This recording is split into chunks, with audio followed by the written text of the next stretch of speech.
அனைவருக்கும் இனிய காலை வணக்கம். புலந்திருக்கின்ற இந்த அழகான காலை பொழுதில் இணைந்திருக்கின்றோம் தலைவாசல் நிகழ்ச்சியோடு. இன்றைய நாளும் நீங்கள் எண்ணிய காரியங்கள் அனைத்தும் ஈடேறுகின்ற ஒரு சிறப்பான நாளாக அமைய வேண்டும் என்று இறைவனை பிரார்த்தித்துக் கொண்டு தலைவாசல் நிகழ்ச்சியில் இன்றும் நீங்கள் எதிர்பார்க்கக்கூடிய அத்தனை அம்சங்களும் உங்களை மகிழ்விக்க அறிவூட்ட காத்திருக்கின்றன. இந்த காலை வேளையிலேயே புத்துணர்ச்சியோடு ஒவ்வொரு அம்சங்களாக பார்த்துவிட்டு வரலாம். வாருங்கள்.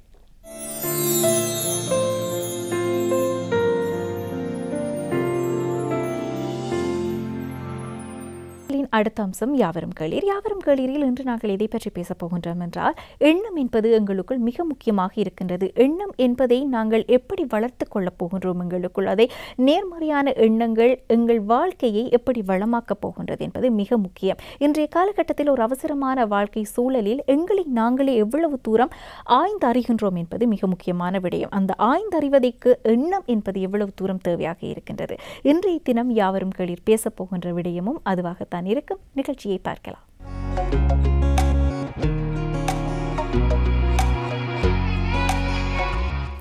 தலைவாசலின் யாவரும் கேளீர் பகுதிக்கு வந்தாயிற்று. இன்றைய தினம் யாவரும் கேளீரில் நாங்கள் பேசப் போகின்ற விடயம் எண்ணம் தான் வாழ்வு. நாங்கள் எதை பற்றி சிந்திக்கின்றோமோ, எந்த விடயத்தை அடிக்கடி நாங்கள் எங்கள் மனதில் போட்டு அலசிக்கொள்கின்றோமோ அதுவாகத்தான் எங்கள் வாழ்க்கை அமைந்துவிடும் என்பதை பெரியவர்கள் சொல்வார்கள். ஆகவே நாங்கள் எப்படி எங்களுடைய எண்ணங்களை அமைத்துக் கொள்ள வேண்டும், எங்களுடைய வாழ்க்கை சிறக்க வேண்டும் என்றால், எங்களுடைய இலக்குகளை நாங்கள் அடைய வேண்டும் என்றால் எங்களுடைய எண்ணங்களை எப்படி நாங்கள் அமைத்துக் கொள்ள வேண்டும் என்பது மிக முக்கியமான விடயமாகவே இன்றைய தினம் காலை வேளையில் தலைவாசலின் யாவரும் கேளீரில் நாங்கள் பேச போகின்ற விடயம் எண்ணம் போல். எண்ணம் தான் வாழ்வு. எண்ணம் போல் வாழ்வு என்று பொதுவாக சொல்வார்கள் இல்லையா? அதே போன்று எண்ணம் தான் வாழ்வு என்பதாகத்தான் இன்று அமைய போகின்றது நாங்கள் பேசுகின்ற விடயம். இதற்காக எங்களோடு அதிதியாக இணைந்து கொள்கின்றார் யாழ்ப்பாணம் அறிவுத்திருக்கோவில் தலைவர், யாழ் மனவளக்கலை மன்றத்தின் அறக்கட்டளையின் தலைவர் அருள்நிதி சின்னத்துரை முருகானந்தவேல் ஐயா அவர்களோடு இன்றைய தினம் நாங்கள் எண்ணம் தான் வாழ்வு என்பதாக பேச காத்திருக்கின்றோம். வணக்கம் ஐயா. வணக்கம், வாழ்க வளமுடன். பொதுவாகவே நாங்கள் நிகழ்ச்சியின் ஆரம்பத்தில் கூட நான் கூறியிருந்தேன், நாங்கள் எண்ணம் போல் வாழ்க்கை என்று பொதுவாக பலர் சொல்வார்கள். நாங்கள் எதிர்மறையாக நினைத்தால் அல்லது ஒரு விடயத்தை எப்போதுமே நடந்து விடாது அல்லது ஒரு தோல்விகரமாகவே எண்ணிக்கொண்டிருந்தால் அது அப்படித்தான் நடந்துவிடும், ஆகவே அவ்வாறு எண்ணக்கூடாது என்பதையெல்லாம் பெரியவர்கள் சொல்வார்கள் பொதுவாக. ஆகவே நிகழ்ச்சியின் ஆரம்பத்தில் எண்ணம் என்றால் என்ன என்பதை நாங்கள் பேசிவிட்டால் தொடர்ச்சியாக நிகழ்ச்சியில் மேலதிகமாக பேச வசதியாக இருக்கும். ஆகவே அந்த அடிப்படையில் எண்ணம் என்பது என்ன, அதை பற்றி சொல்லுங்கள். எண்ணம் என்பது ஒரு புள்ளியில் ஆரம்பிக்கிறது. இப்போ எண்ணம் எப்படி ஆரம்பிக்கிறது, எப்படி முடிகிறது என்று சொல்ல முடியாது. அப்போ எண்ணம் எப்படி நடைமுறைக்கு சாத்தியமாக வருகிறது. நாங்கள் இன்று நல்ல எண்ணங்களை நல்ல விதையை விதைத்தால்தான் நல்ல எண்ணங்கள். எண்ணியவன் உறங்கினாலும் எண்ணங்கள் உறங்குவதில்லை, விதைத்தவன் உறங்கினாலும் விதைகள் உறங்குவதில்லை. உண்மைதான். அப்போ எண்ணியவன், நாங்கள் ஒரு எண்ணத்தை போட்டுட்டு நாங்கள் அதில் மாறி இருந்தாலும் அந்த எண்ணம் மாற்றாது. இப்போ நாங்கள் குறிப்பாக ஒரு தியானம் முறைப்படி அல்லாடி விஞ்ஞானம் முறைப்படி பார்த்தால் நாங்கள் நினைக்கக்கூடிய அனைத்துமே வான்காந்தத்தில் பதிகிறது. நூற்றுக்கணக்கான ஆயிரக்கணக்கான லட்சக்கணக்கான கல்ற எண்ணங்கள் தான் வான்காந்தத்திலே பதிகிறது. அந்த எண்ணத்தின் பிரதிபலிப்பு தான் நமக்கு வரக்கூடிய இடர்கள். குறிப்பாக ஒரு சில நல்ல விடயங்களாக இருந்தாலும் ஒரு கெட்ட விடயங்களாக இருந்தாலும் நம்ம எண்ணத்தின் பிரதிபலிப்பு தான் இப்போ நடக்கக்கூடிய எல்லா விடயங்களுமே. நமக்கு அது தெரிவதில்லை. நாம் ஒரு நல்ல எண்ணங்களை எண்ணும் பொழுது அது வான்காந்தத்திலே போய் நல்ல எண்ணங்களாகவே அங்கு பிரதிபலித்து கொண்டிருக்கிறது. இப்போ எண்ணம்தான் வாழ்வு அப்படின்னு சொன்னால் நாங்கள் நினைக்கும் பொழுது நல்லதை நினைக்கலாமே, ஏன் நாங்கள் எதிர்மறை எண்ணங்களை நினைக்க வேண்டும்?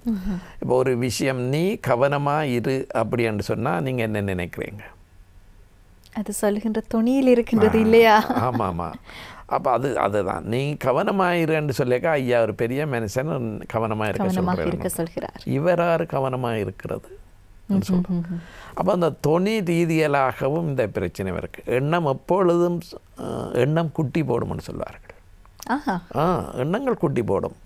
இப்போ நீங்கள் ஒருவருடன் ஒரு சின்ன விடயத்திலே நீங்கள் முரண்படுகிறீர்கள். விடயம் சின்னன், முரண்பட்ட விடயமும் சின்னந்தான்.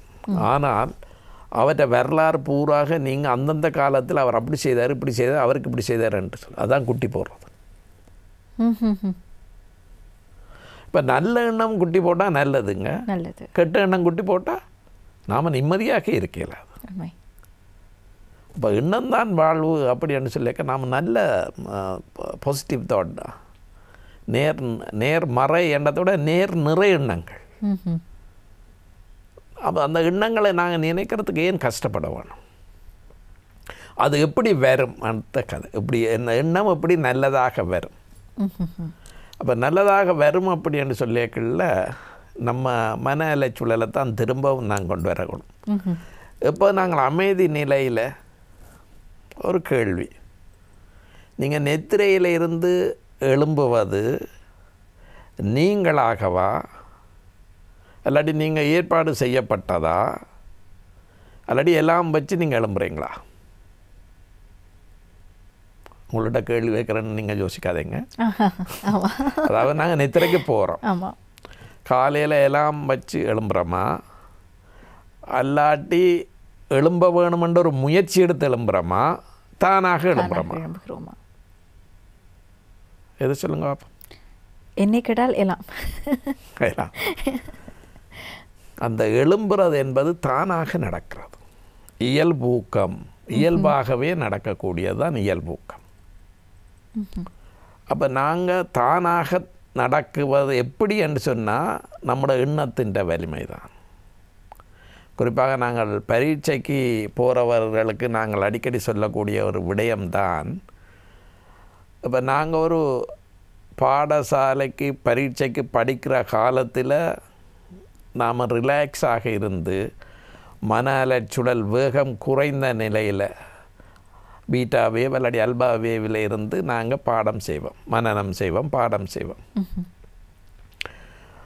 டெஸ்ட் ஹாலுக்கு போனோன்னே டக்குன்னு ஏறிடு நம்மட டென்ஷன், பதட்டம் ஏறிட்டு பாடம் செய்தது எல்லாமே திரும்ப வராதுங்க. உண்மை.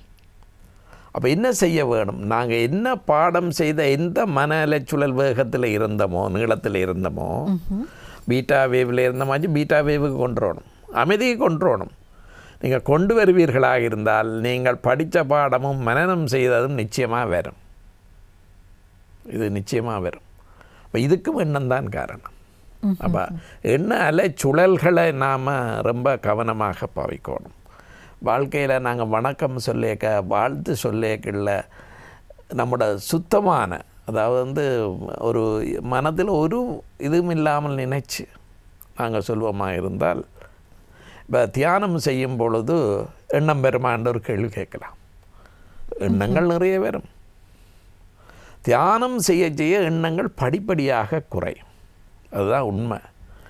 மனதை அடக்க நினைத்தால் அலையும், அறிய நினைத்தால் அடங்கும்.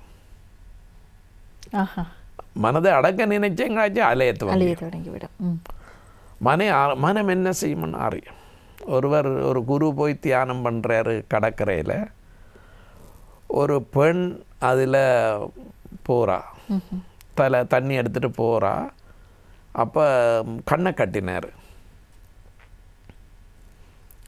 அப்போ அடுத்த நாள் அவள் போய்க்குள்ள சலங்க ஒலி கேட்டுச்சு, காதை கட்டினார்.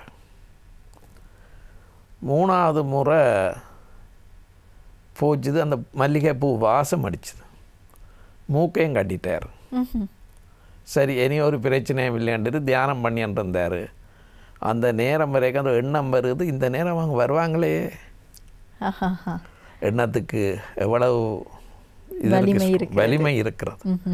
இப்போ எண்ணத்தை நாங்கள் எப்படி நல்ல எண்ணமாக மாற்றுவதற்கு ஒரு ப்ராக்டிக்கல், அதாவது ஒரு பயிற்சி வேணும். வேதாத்திரி மகர்ஷி எண்ணம் ஆராய்தல்னு பயிற்சியை கொடுத்துருக்காரு. எண்ணம் ஆராய்தல், எண்ணத்தை ஆராய வேணும். இந்த எண்ணம் ஏன் நமக்கு தோன்றுகிறது? இப்போ நாங்கள் ஒரு விஷயத்தை நாங்கள் ஒரு ஆளை இப்போ ஒரு கருத்துக்கு பலவிதமான கருத்து இருக்குது தானே, அது ஏன்? நீங்கள் அந்த ஐயா வந்தார், நல்ல மனுஷன் போல இருக்கான்னு நீங்கள் நினைக்கலாம். இன்னொரு ஆள் பார்வையில் நான் வேறு விதமாக தோன்றலாம். அது ஏன்? அதுதான் எண்ணம் ஆராய்தல். அப்போ எண்ணம் ஆராயக்குள்ள நாங்கள் நல்ல எண்ணங்களை நாங்கள் விதைக்க வேணும். அப்போ தான் நல்ல அறுவடைகள் செய்யலாம். அப்போ அதுக்கு என்ன காரணங்கள்? நம்மளோட வாழ்க்கை முறை அல்லாட்டி நடைமுறை அல்லாட்டி நம்மட கர்மா பரிணாம வளர்ச்சி என்று சொல்வார்கள். அப்போ எனக்கு கனடாவில் ஒரு பேட்டியில் ஒரு கேள்வி கேட்டாங்க, இந்த கடவுள் தான் மனிதனாக வந்திருக்கிறான் என்ற ஒரு கருத்து இருக்கு. அப்போ கடவுள் மனிதனாக வந்தவன் என்று சொல்லி சொன்னால் இந்த கெட்ட எண்ணங்கள் எப்படி அவருக்கு வந்தது, அந்த பதிவு நான் சொல்கிற கர்மா எப்படி வந்துச்சுது அப்படின்ட்டு கேட்டான். அதுக்கு வேதாத்திரி மகர்ஷி ஒரு நல்ல ஒரு உதாரணம் சொன்னார். அவர் ரயில்வே ஸ்டேஷனில் இருக்கிறாரு, அதில் ஒரு காயின்ஸ் ஒன்று கிடக்குது. அந்த காயின்ட்டை எடுக்கிறாரு, எடுத்த பிறகு யோசிக்கிறார் இது எனக்கு உரியது இல்லைன்றது திரும்ப போட்டார். அந்த எடுத்தது கூட பதிவாக மாறுது.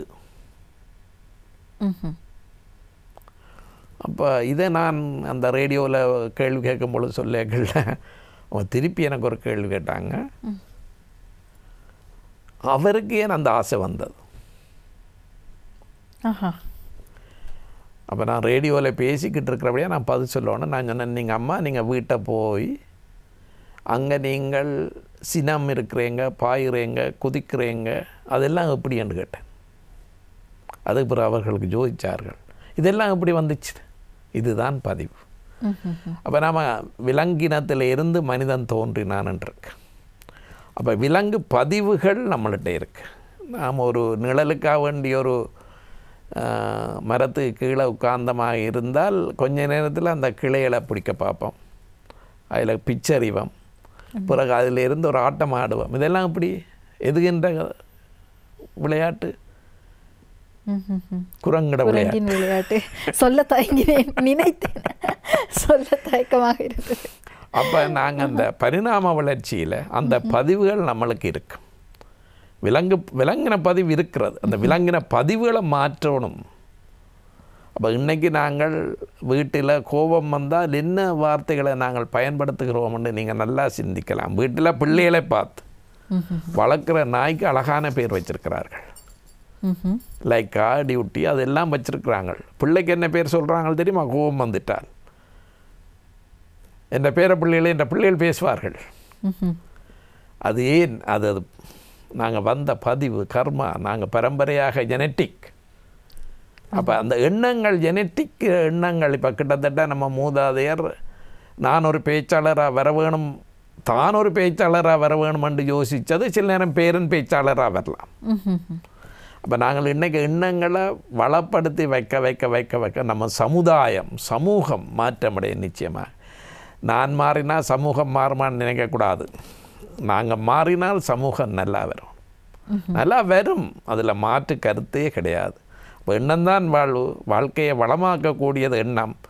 அதுக்கு எதிர்மறை எண்ணங்களை தவிர்த்து நேர்மறை எண்ணங்களை கொஞ்ச நாளைக்கு பேசி பாருங்கள், அது பழக்கமாகிவிடும். பழக்கத்துக்கும் விளக்கத்துக்கும் இடையே நாங்கள் போராடி கண்டிருக்கிறோம். விளக்கம் மறப்பதற்கில்லை, பழக்கத்தை கைவிட தயாராக இல்லை. விளக்கம் கிடைக்கிறது, நாங்கள் மறந்தா போகிறோம். இல்லை, எனக்கு டயபெட்டிக்னு சொன்னால் டாக்டர் சொல்கிறாரு சாக்லேட் சாப்பிட வேணாமட்டு. வீட்டை வந்தோன்னே மகள் சொல்கிற, அப்பா ஃபாரின் சாக்லேட் சாப்பிடுகிறோம். விளக்கம் கிடைத்தது, மறக்கவில்லை, ஆனால் பழக்கத்தை கைவிட தயாராக இல்லை. எண்ணங்களை மாற்றுங்கள், நிச்சயமாக வளமான வாழ்க்கை வாழ்வதற்கு நிச்சயமாக உதவும்.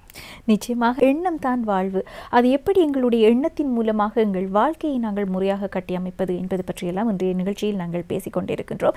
எண்ணம் எப்படி அமைய வேண்டும், அது அமைவதன் மூலமாக எங்கள் வாழ்க்கையில் அதனுடனான தொடர்பு எப்படி இருக்கின்றது என்பது பற்றியெல்லாம் நீங்கள் கூறியிருந்தீர்கள். அதேவேளை முக்கியமான ஒரு விடயம், எங்களுக்குள் இருக்கக்கூடிய ஒவ்வொருவருக்குள்ளும் இருக்கக்கூடிய பிரச்சனை எங்களுடைய எண்ணம் ஒன்றாக இருக்கும்.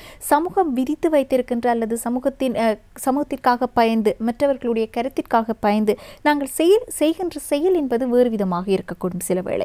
ஆகவே எங்களுடைய எண்ணம், எங்களுடைய விருப்பம், தேவைகளுக்கும் இந்த சமூகத்திற்கும் இடையில் எங்களுக்குள்ளேயே ஒரு முரண்பாடு சில வேளைகளில் சிலருக்கு இருக்கக்கூடும். ஏதோ ஒரு சூழ்நிலையில் ஒவ்வொருவருக்கும் தன்னுடைய தனிப்பட்ட சிந்தனை என்பது மாறுபட்டதாக இருக்கும் இந்த சமூகத்தோடு பார்க்கின்ற போது. ஆகவே அதை எப்படி நாங்கள் எந்த விடயத்திற்கு இதில் முக்கியத்துவம் கொடுக்க வேண்டும், அதை பற்றி கூறுங்கள். குறிப்பாக நீங்கள் சொல்கிற விஷயத்தை பார்க்கல ஒரு சினம் என்று கூட சொல்லலாம். நம்ம கருத்துக்கு எதிரான ஒரு கருத்தை நாங்கள் நடைமுறைப்படுத்தும் பொழுது நமக்கு ஒரு கோபம் வரும். அப்போ நாங்கள் நினைக்கிறோம் என்னென்னா அவரால் தான் நமக்கு கோபம் வந்ததுன்னு சொல்லி. உங்களுக்கு கிராமப்புறத்தில் உள்ளவர்களுக்கு தெரியும், கிணத்துல தண்ணி அள்ளுவார்கள், வாளியை போட்டு அள்ளுவார்கள். வாளியை 2 அசைவு அசைச்சு கோலி தண்ணி அள்ளுவார்கள். தண்ணியே இல்லை, வாளி எத்தனை தடவை அசைச்சாலும் உங்களுக்கு தண்ணி வராது, அள்ள முடியாது. அப்போ அது அங்கே இல்லை, நம்ம ஒப்போசிட்கார்கிட்ட இல்லை, நமக்கு எதிரான ஆக்களிடம் இல்லை, நம்மளிடம் தான் இருக்கிறது. அதை நாங்கள் இசைவாக வளப்படுத்திக்கொள்ள வேணும். அதுக்கு உண்மையில் நிச்சயமாக நான் என்ற அனுபவ ரீதியாக நிறைய விடயங்கள் அவர்கள் வழியில் நாங்கள் சென்றால் அவர்கள் நிச்சயமாக எங்கள் வழிக்கு வருவார்கள். அந்த எண்ணத்துக்கு அந்த ஆற்றல் இருக்குது, வலிமை இருக்குன்னு நான் முதலில் சொன்னேன். அந்த எண்ணத்தை நாங்கள் எப்படி பிரயோகிக்கிறது அவர்கள் மத்தியில் வாழ்த்தாக பிரயோகிக்கலாம். இந்த நாங்கள் எல்லாமே இன்னைக்கு தொழில்துறையை சார்ந்தவர்களை கூட வாழ்த்துறோம். நாங்கள் எங்களோட வாழ்த்தில் முதலாவது வாழ்த்து மனைவி, வாழ்க்கை துணை, கணவனாக இருந்தால் மனைவி, மனைவியாக இருந்தால் கணவன். வேதாத்திரி மகரிஷி சினந்தவித்தல் பாடம் எடுப்பார். அப்பொழுது சொல்வார்கள், உங்களுக்கு கோபப்படுபவர்களை வரிசைக்கிரமமாக எழுதும்படி எழுதி வச்சு போட்டு அந்த கொப்பியை நீங்கள் மூடுங்கள். முதலாவது உங்களோட கணவனாக இருப்பார், இல்லாட்டி மனைவியாக இருப்பார். அவ்வளோ வேட்டையும் அதெல்லாம் இருக்கிறது. யோசிக்காதீர்கள், உண்மை அதுதான். அது எப்படி என்று சொல்லி சொன்னால், ஒரு 80 வயசு ஒரு அம்மாட்ட போய், ஒரு 50-60 வருஷம் வாழ்ந்த அம்மாட்ட போய் எப்படி என்று சொன்னான், இதோட மனுஷன் வாழுவானா? இது கண்டா அகிருணை, கணவரை சுட்டுவது. அப்போ ஒரு 60 வருஷமாக வாழ்ந்து கணவன் மனைவியையோ மனைவி கணவனையோ புரிந்து கொள்ள முடியவில்லை, புரிந்து கொள்ள முடியாது. புரிந்து கொள்ள முடியாது என்பதை புரிந்து கொண்டால் வாழ்க்கை வசந்தம்.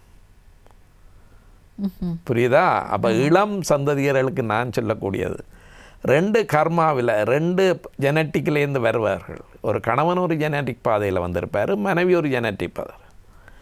அது எப்படி நீங்கள் வருவீர்கள் என்று சொன்னால், எதிர்மறையான எண்ணங்களோடு வரக்கூடியவர்கள் நேர்மறை எண்ணங்களுக்குள்ளே வர வேண்டும். அப்போ தான் வாழ்க்கை வசந்தமாக இருக்கணும்.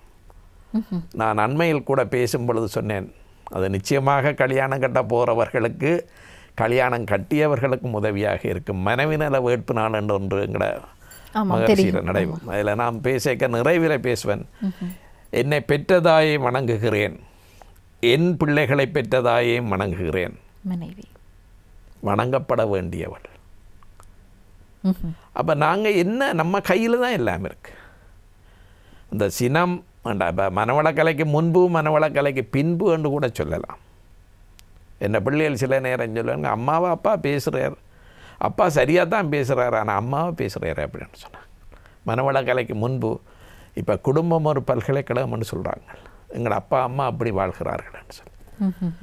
இது கூட அந்த மனவளக்கலைக்கு முன்பு என்று சொல்லிக்க ஒரு பேராசிரியர் அழகாக சொல்லுவார், இந்த சோத்தில் கற்கள் இருந்தால் எல்லாம் வீசப்படும் பிளேட், எத்தனை பிளேட் என்றாலும் வீசப்படும். மனவளக்கலை பயின்ற பிறகு அந்த கல் எல்லாத்தையும் புறக்கி வச்சு போட்டு, இந்த நெல்லை இந்த அரிசியை அவிக்கிறதுக்கு நான் சரியான குக்கர் வாங்கி தரையில்லை அம்மா அப்படின்னு சொல்லலாம். அப்படி மனவளக்கலைக்கு முன்பு என்ன, மனவளக்கலைக்கு பின்பு என்ன. அப்போ நல்ல எண்ணங்களையும் நல்ல சிந்தனைகளையும் நீங்கள் வளர்ப்பீர்களாக இருந்தால் நிச்சயமாக ஒரு வாழ்க்கையில் மாற்றத்தை உருவாக்கும். குறிப்பாக நான் என்ன சொல்கிறேன்னு சொன்னால், ஒரு குடும்பத்தில், இப்போ எனது குடும்பத்தில் இருக்கக்கூடிய என்ற பிள்ளைகள் பேரப்பிள்ளைகளுடன் நான் எப்படி வாழ்கின்றேன். அப்போ நான் அமைதியாக மகிழ்ச்சியாக வாழ்ந்தால் தான் இந்த சமூகம் மகிழ்ச்சியாக இருக்கும், உறவுகள் மகிழ்ச்சியாக இருக்கும், ஊர் மகிழ்ச்சியாக இருக்கும், ஏன் உலகமும் அமைதியாக இருக்கும். அப்போ நம்மட தனி மனித அமைதி தான் உலக அமைதிக்கு காரணம். அப்போ தனி மனித அமைதி எப்படி வரும்னு சொன்னால் எண்ணத்தால் தான் வரும். நமக்கு ஒரு வைராக்கியம் வரக்கூடாது. ஏன் வர வேணும்? அந்த கேள்வியை நீங்கள் ஒவ்வொருக்காங்க. ஒருவரை நாங்கள் பேசும் பொழுது, பார்க்கும் பொழுது, பழகும் பொழுது நிச்சயமாக அவர்களை நாங்கள் ஆதரிக்க தயாராக இருக்க வேண்டும். நீங்கள் ஒரு கிழமை இல்லாட்டி ஒரு மாதம் நம்மளை கொஞ்சம் மாற்றி இந்த சினம் மண்டத்தை தூக்கி எறிஞ்சு போட்டு பாருங்கள், எவ்வளோ சந்தோஷமாக இருக்கிறான். மகிழ்ச்சி வேறு ஒரு இடத்துலையும் இல்லை, நம்மளுக்குள்ளே தான் இருக்கு. வெளியே ஆராய்ந்தால் விஞ்ஞானம், உள்ளே ஆராய்ந்தால் மெஞ்ஞானம். சரியா? நாங்கள் நாம் ஆராய வேண்டும். நாங்கள் எல்லாம் என்ன மனைவியை சுட்டி காட்டி அவங்க பிழை செய்கிறாங்கன்னு இருக்கிறாங்க. இல்லை, அவங்க உதவியாக. இப்போ நான் நேற்றைய கூட ஒருவரோட சந்திக்கல நான் சொன்ன வசனம் அப்படித்தான். ஒரு சின்ன பிரச்சனையாக இருந்தால் நான் உங்களுக்கு சொல்கிறது இதுதான் சொல்கிறேன். இதுவரையில் கணவன் மனைவிக்குள்ளே நிறைய பிரச்சனைகள் வர்றதுக்கு காரணமாக இருக்கிறது. அது எப்படி தீர்க்கலாம்னு சொன்னால், அவர்கள் நல்லது எவ்வளோ காலம் என்ன பெர்சன்டேஜ் செய்திருக்கிறார். ஒரு கணவன் என்ன பெர்சன்டேஜ் நல்ல ஒருக்கா கூடாமல் செய்திருக்கிறார். அதே மாதிரி மனைவி. ஆமாம், அதான் மகரிஷி என்ன அழகாக சொல்லு, குடும்பத்தில் பிரச்சனை வந்தால் யார் விட்டு கொடுக்குறார்களோ அவர்கள் புத்திசாலி. ஒரு மனைவினால் வேட்புனால எந்த மனைவி அதை சொன்னாங்க, அது நானாகத்தான் இருக்கும் அப்படின்னு சொன்னாங்க. விட்டு கொடுப்பது, விட்டு கொடுக்கறது தியாகம். இதுதான் வாழ்க்கைக்கு மிக முக்கியம். அது எண்ணத்தால் தான் வரும். நாம் அவர்களை பார்த்த உடனே அதை நான் முதல் குட்டி போடுமென்று சொன்னது காரணம் அப்படி தான். ஒருவரை பார்த்த பிறகு அவர் அப்போ அப்படித்தானே செய்தார், அதுக்கு முதல் அப்படித்தானே செய்தார், அப்போ மட்டுக்கு நாங்கள் நல்லா இருந்தனாங்க, அது செய்யக்கெல்லாம் நல்லா இருந்தனாங்க. இடையில் நமக்கு ஒரு சின்ன விரோதம் வந்த பிறகு அவற்றை பழைய கதைகள் எல்லாத்தையும் ரிஃபைன் பண்ணி, இது தேவையா, இந்த குப்பைகளை நாங்கள் ஏன் சுமக்க வேணும். பாரதி சொல்லுவேன், இந்த குப்பைகளை தூக்கி எறியுங்க. பாரதிக்கு ஞானம் கூட கேட்கல. குள்ளத்து சாமின்னு நினைக்கிறேன், யாழ்ப்பாணத்தை சேர்ந்து வர்றான். அவரை கலைச்சிக்கிட்டு பாரதி ஓடைக்குள்ள நீ குப்பை மூடியை தூக்கி எறிஞ்சிட்டு வா அப்படின்னு சொல்லுவார். மனச்சுமைகளை தூக்கி எறிய வேணும், அப்போ தான் நாங்கள் வாழலாம். அதுக்கு எண்ணம் தான் காரணம். எண்ணம், சொல், செயல். நாம் சொல்லக்கூடிய சொல்லு அன்பாக இருக்க வேண்டும், செயல் நல்லதாக இருக்க வேண்டும். அற்புதமான வாழ்க்கை நாங்கள் மிஸ் பண்ணக்கூடாது. இது ஒரு வரம், துயரம் இல்லை, இது வரம். இந்த வரத்தை நாங்கள் பாவிக்கிறது எப்படி என்பதை நாம் புரிந்து கொள்ளலாம். புரிந்து கொள்கிறதுக்கு வேறு ஒரு படிக்க வேண்டிய அவசியம் இல்லை. உலகத்தில் உங்களை ஒருவராலும் திருத்த முடியாது, மாற்ற முடியாது, உங்களை தவிர. அப்போ நீங்கள் தான் அந்த நிலைக்கு போக வேணும். அது உங்கள் கையில் தான் இருக்கும். ஒரு சின்ன கதை சொல்லலாம், ஏற்கனவே தெரிஞ்ச கதையாக இருக்கலாம். ஒரு குருவை ஒருவர் மடக்க வேணும் என்று நினைத்திருக்கிறார். அவர் ஒரு ஞானமுள்ள குருவண்டபடியால் கையை பொத்தி பட்டாம்பூச்சி ஒன்றை வச்சு பொத்திட்டார், கையை பொத்தி வச்சுக்கார். குருவிட்ட கேட்குறார், இதுக்குள்ளே என்ன இருக்குது? அவர் சொன்னார், பட்டாம்பூச்சி, வண்ணாத்தி பூச்சி இருக்குது அப்படின்னு சொல்லி. சரி சுவாமிகள், அடுத்த கேள்வி, உயிரோடு இருக்கா இறந்து போய்விட்டதா? உயிரோடு இருக்குது அப்படின்னு சொன்னால் ஒரு நசியல், செத்து போயிடும். செத்து போயிருக்குன்னா திறந்து விட்டால் பறக்கும். ஞானமுள்ள குரு, உன் கையில் உள்ளது, பறப்பதும் இறப்பதும் உன் கையில் உள்ளது. உங்கள் வாழ்க்கை எண்ணம்தான் உங்கள் கையில் தான் இருக்கிறது. சிந்தனை சிறப்பாக செய்கிறதா, நேர்மறையாக செய்கிறதா, எதிர்மறையாக செய்வதா என்பதும் உங்கள் கையில் தான் இருக்கிறது என்று நான் நினைக்கிறேன். அது நிச்சயமாக உங்களுக்கு அது உதவியாக இருக்கும் என நினைக்கிறேன். சிறப்பான ஒரு விளக்கமாக இருந்தது. அதேவேளை மற்றும் ஒரு கேள்வி எண்ணம் சார்ந்து இருக்கின்றது என்னிடம். பொதுவாக எங்களுடைய எண்ணத்தில் தாக்கம் செலுத்தக்கூடிய விடயங்கள் என்றால் எங்களுடைய முற்கால அனுபவங்களாக இருக்கும், எங்களுடைய ஏமாற்றங்கள் அல்லது எங்களுக்குள் இருக்கக்கூடிய தேவைகள், எதிர்பார்ப்புகள், இவற்றை கொண்டு கடந்த காலத்தில் எங்களுடைய அனுபவங்கள் எப்படி இருக்கின்றனவோ அவற்றை கொண்டுதான் எங்களுடைய எண்ணம் என்பது எதிர்காலத்தை நோக்கி அமையக்கூடியதாக இருக்கும் பெரும்பாலும். ஆகவே அதன் மூலமாக வரக்கூடிய அந்த எண்ணங்கள், தாக்கம் செலுத்தக்கூடிய விடயங்களை நாங்கள் எப்படி களைந்து விட்டு ஒரு புதிய எண்ணத்திற்குள் வருவது, அந்த மனப்பாங்கை எப்படி வளர்த்து கொள்வது, அதை பற்றி கேளுங்கள். அது நல்ல விஷயம். மனதை தான் வளப்படுத்த வேணும். அதுக்கு மனவளக்கலைக்கு பாருங்க. முதலாவது, நேற்று என்பது புறநோட்டு, நாளை என்பது டியூடேட் செக், இன்று என்பது கரன்சி. புறநோட்டிலும் பிரயோசனம் இல்லை, டியூடேட் செக்கிலும் பிரயோசனம் இல்லை, காசில் தான் கரன்சிலாம் இருக்குது. அப்போ இன்றைக்கி நீங்கள் வாழுங்கள், பழசை விட்டுருங்க, எதிர்காலத்தையும் விட்டுருங்க. நாளை என்பது நமனது நாளா? ஆண்டாள் கேட்பா. நமன் என்றதா யமன். நாளை என்பது இல்லாத நாள், அதுக்காண்டி திட்டம் போட வேணாம்னு சொல்லவில்லை. நாளை என்பது இல்லாத நாள். கொரோனா வரும்னு நமக்கு தெரியுமா? இல்லை. இந்த உலகத்தில் விஞ்ஞானம் எந்தளவு தூரத்துக்கு வளர்ந்துருக்கிறது. சந்திரனில் செவ்வாயில் போகிறாங்க, தயாராக இருக்கிறார்கள். பட் கொரோனாவுக்கு மருந்து கண்டுபிடிக்கவில்லை, அது இயற்கை. அப்போ நாம் இன்றைக்கி கரன் இப்போ உள்ள நிலைமையில் நாங்கள் இப்போ இந்த நிமிஷம் இப்படி நான் இருக்கிறேன், அதுதான் வாழ்க்கை. திட்டமிட வேணும். அதற்காக வேண்டி எதிர்கால துன்பங்களை நான் அடிக்கடி சொல்கிறது, துன்ப அலைகளை சுமந்து கொண்டிருக்க வேண்டாம், அதிலிருந்து வெளியே வாருங்கள். பழசுகளில் நீங்கள் நினைத்து அது வரலாறு இருக்கட்டுக்கும், அது வேணுமென்னா வரலாற்றை படிக்கிறதுக்கு இருக்கட்டுக்கும், வரலாறை வாழ்க்கையாக்க நினைக்காதீர்கள். எனவே அப்படியான எண்ணங்களில் இருந்து நீங்கள் விடுபட வேணும். அதுக்கு நான் சொல்லக்கூடியது எங்களோட மனவளக்கலையில் ஒரு தியான பயிற்சிகளுக்கு வாருங்கள். தியானம் என்பது தியானம் செய்தால் என்ன நடக்கும் என்று கேட்பார்கள். நினைத்தது நடக்கும், நடப்பதை நினைப்போம். சரியா? அப்போ நீங்கள் நினைச்சது நடக்கணும்னா நீங்கள் தியானம் பண்ணுறதுக்கு உங்களுக்கு வர வசதி இல்லைன்னா அமைதியாக இருங்க. ஒரு 5 நிமிடம் 10 நிமிடம் அமைதியாக இருக்கலாம் தானே. அமைதியாக இருந்து பாருங்கள். நீங்கள் செய்வதை ஆராயுங்கள். அகத்தாய்வு, சுய அலசல்னு சொல்வார்கள். உங்களை நீங்களே ஆராயுங்க. நிச்சயமாக நீங்கள் ஆராயலாம். காலையிலிருந்து மாலை வரைக்கு நாம் என்ன துன்பம் செய்தேன், இனிமேல் அந்த துன்பம் வராமல் இருக்கிறதுக்கு நான் என்ன செய்ய வேண்டும். நான் ஒரு தொழில் செய்கிறபடியால் நான் எனது கடையில் வேலை செய்பவரிடம் மன்னிப்பு கேட்க முடியாது. நான் தப்பாக ஒரு விஷயத்தை செய்திருந்தால் நேரடியாக மன்னிப்பு கேட்க முடியாவிட்டால் வீட்டில் உட்கார்ந்திருந்து நான் நேரடியாக மன்னிப்பு கேட்கக்கூடியவன், கேட்டும் இருக்கிறேன். நான் வீட்டில் போயிருந்து படுக்கையில் இருக்கும் பொழுது, தம்பி வாழ்க வளமுடன், என்னை மன்னித்து கொள்ளுங்கள். இந்த நிலைக்கு மனிதனாக வாழ வேண்டும்.